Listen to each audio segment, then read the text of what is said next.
Good morning students. Today I am explaining you chapter 7 in Panorama Dad's-Man Path, जिसका अर्थ है मृत पुरुषों का मार्ग। इसे लिखा है चिनुआ अचीबी ने।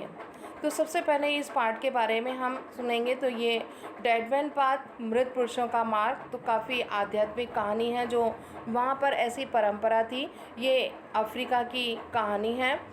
इसे छोटी कहानियों में से कहा जाता है। इस कहानी में गांव के पूर्वजों की जो परंपरा चली आई है उसको वो आगे चलाना चाहते थे। तो इस कहानी को लिखा है चिनुआ अचेबी ने, जो कि नाइजीरियन के उपन्यासकार हैं, कवि भी हैं, प्रोफेसर भी हैं और आलोचक भी हैं। He was born and educated in Nigeria. उनका जन्म और शिक्षा उन्होंने नाइजीरिया से ली। नाइजीरिया कहाँ पर है? अफ्रीका में। His most famous novel is Things Fall Apart. His other novels include No Longer at Yes, Arrow of God, A Man of the People, and Anthill of Savannah.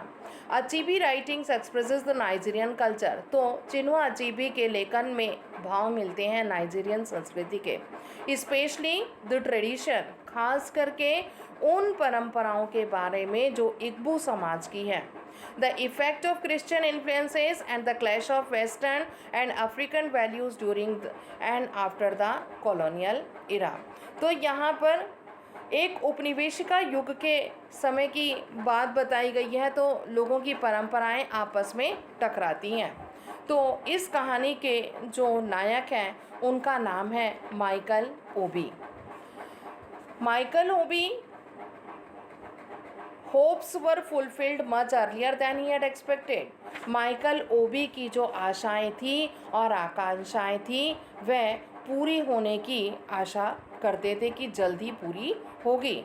He was appointed, तो उन्हें नियुक्त किया गया headmaster, एक प्राध्यापक के रूप में of Ndume central school. Ndume central school में जनवरी 1949 में। It had always been an unprogressive school. तो ये स्कूल जो था हमेशा से अप्रगतिशील स्कूल रहा, इसमें कोई भी विकास नहीं हुआ। So the mission authorities decided, तो यहाँ के इस स्कूल के जो अभियोजक थे उन्होंने निश्चय किया to send a young and energetic man to run it, कि इसे हम एक जोशीले व्यक्ति को सौंपेंगे जो इस स्कूल को आगे चलाएगा। तो उन्होंने ये कार्य दिया ओबी को।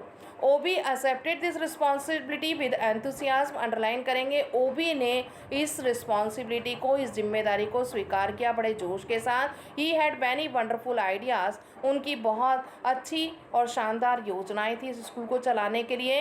And this was an opportunity to put them into practice. और वह इस अवसर को कुछ करके दिखाना चाहते थे। He had sound secondary school education which designated him a pivotal teacher. तो उनके पास माध्यमिक विद्यालय की शिक्षा थी जिसको प्रयोग करने के लिए उन्हें ये अवसर मिला था। और इन्हीं के उस पर उन्हें कार्यालय के लेखा पत्रों के मूलभूत अध्यापक मतलब एक पाइवोटल टीचर का पद रिकॉर्ड में लिखा गया था। And the other headmaster in the mission field, he was outspoken in his condemnation of the narrow views. और दूसरे जो हेडमास्टर थे उनकी इतनी अच्छी एजुकेशन नहीं थी और वो कुछ संकीर्ण विचारों वाले थे, तो वो अपना पुराना ही दिमाग चलाते थे।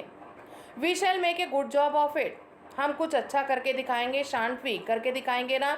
ही आस्क्ड हिज यंग वाइफ, उन्होंने अपनी युवा पत्नी से कहा। When the first hear the joyful news of his promotion, सबसे पहले इस खुशी के समाचार को उन्होंने अपनी पत्नी को सुनाया। We shall do our best, she replied, तो पत्नी ने भी कहा हम अच्छे से अच्छा करके दिखाएंगे। We shall have such a beautiful gardens and everything will be just modern and delightful, तो हम लोग यहाँ पर बहुत खूबसूरत बगीचा लगाएंगे और हर चीज़ आधुनिक तरीके से बड़ा सुंदर सा करके दिखाएंगे। In their 2 years of married life she had become completely infected by his passion for modern method. उनके विवाह को 2 साल हो चुके थे और पूरी तरह से वह ग्रसित थी, पूरी तरह से पूर्ण जानकारी थी कि उनके पति को आधुनिक तौर तरीके पसंद है। And his denigration of this old and superannuated people in the teaching field who would be better employed as traders in the Onitsha market. जो पुराने सुपर एजुकेटेड पीपल थे और जिस तरीके से वो लोग यहाँ पर शिक्षा दे रहे थे, तो इन लोगों को रोजगार ओनिच्छा मार्केट में देना चाहिए बजाय स्कूल के। She began to see herself already as the admired wife. Underline करेंगे, शुरू से ही, पहले से ही उन्हें एक सराहनीय पत्नी का दर्जा मिल रहा था। इस प्राध्यापक की पत्नी को the queen of the school, वह रानी कहलाई इस स्कूल की। The wives of the other teachers would envy her position. Underline करेंगे, जो दूसरे अध्यापकों की पत्नियां थी वो उनकी इस पोजीशन से, इस पद से काफ़ी जेलस होती थी। She would set the fashion in everything. हर कुछ उन्होंने फैशन के अनुसार तैयार किया। Then suddenly it occur to her that there might not be other wives wavering between hope and fear. अचानक उन्हें ऐसा लगा कि दूसरों की पत्नियां नहीं कर सकती। इस आशा और डर के बीच में नैन्सी, जो कि माइकल ओबी की पत्नी का नाम था, वो झूल रही थी। शी आस्क्ड हर हस्बैंड, उसने अपने पति से पूछा, लुकिंग अनएक्शियसली एट हिम, और पति की तरफ उन्होंने चिंतित होकर के देखा।